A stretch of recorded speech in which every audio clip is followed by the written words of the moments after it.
बिस्मिल्लाहिर्रहमानिर्रहीम। शुरू करियां तो उन रब करीम जे नाले सां जेको मेहरबान ऐं निहायती रहम वारो आहे।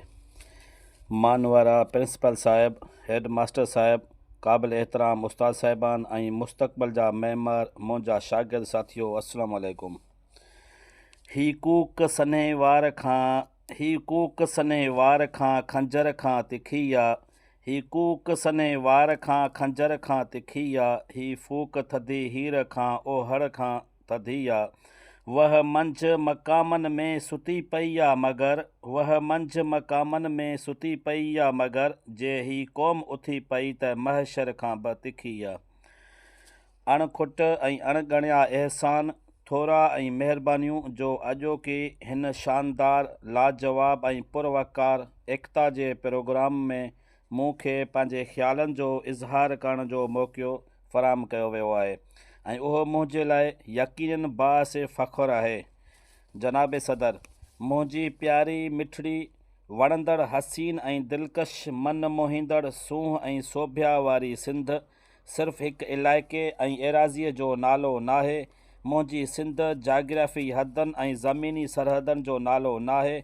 मुंहिंजी सिंध सिर्फ़ु हिकु खिते ऐं सूबे जो नालो नाहे। मुंहिंजी सिंध तहज़ीब ऐं तमदुन, वफ़ा ऐं ख़ुलूस, प्यार ऐं दीद जे सचनि जज़्बनि सां सलाहियल संवारियल हिकु वजूद जो नालो आहे।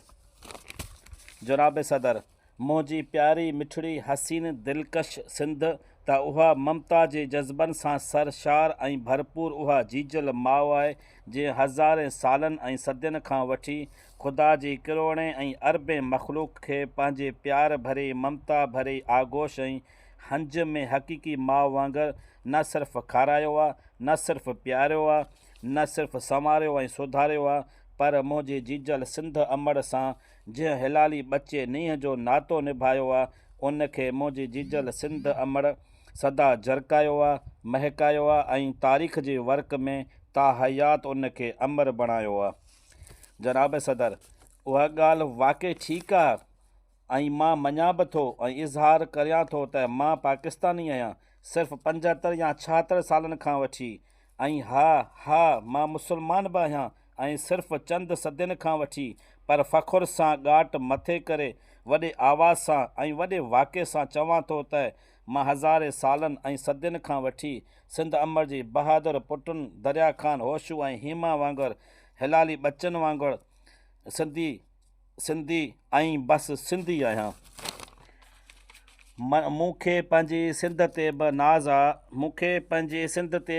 आहे, हिन टोपी पटके ऐं अजरक ते बि नाज़ आहे, हिन मन मोहींदड़ लाजवाब ऐं बेमिसाल सक़ाफ़त ते बि नाज़ आहे। सादो सुहिणो जवान जोधो आहियां, पर ज़िद्दी आहियां छो जो सिंधी आहियां। सूर खाईंदुसि सितम सहंदुसि, कोड़ा खाईंदुसि, फाही चढ़ंदुसि, पर कोन मुड़ंदुसि, ज़िद्दी आहियां छो जो सिंधी आहियां। साह ॾींदुसि वेसाह न ॾींदुसि, जान ॾींदुसि वतन न ॾींदुसि, अड़ॾो ज़िद्दी आहियां छो जो मां सिंधी आहियां। जनाब सदर, मूंखे पंहिंजे सिंधी हुजण ते नाज़ आहे। साथियो, अचो त वचन करियूं पंहिंजे सिंध अमड़ जा रखवाला ऐं चौकीदार बणिजूं ऐं सिंध अमड़ खे सदा ज़िंदाबाद रखूं। मञा थो सिंध तुंहिंजी सींध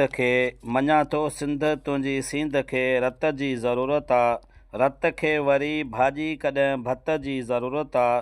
पुछनि था सिंध ऐं सिंधियुनि जी तस्बीह छो सोरीं थो, चयाईं पछाड़ी आहे हाणे इबादत जी ज़रूरत आहे।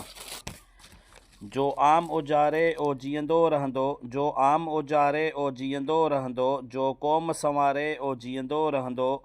मूंखे तारीख़ ऐं तक़दीर ॾिनी पक आहे, जो सिंध संवारे ओ जीअंदो रहंदो।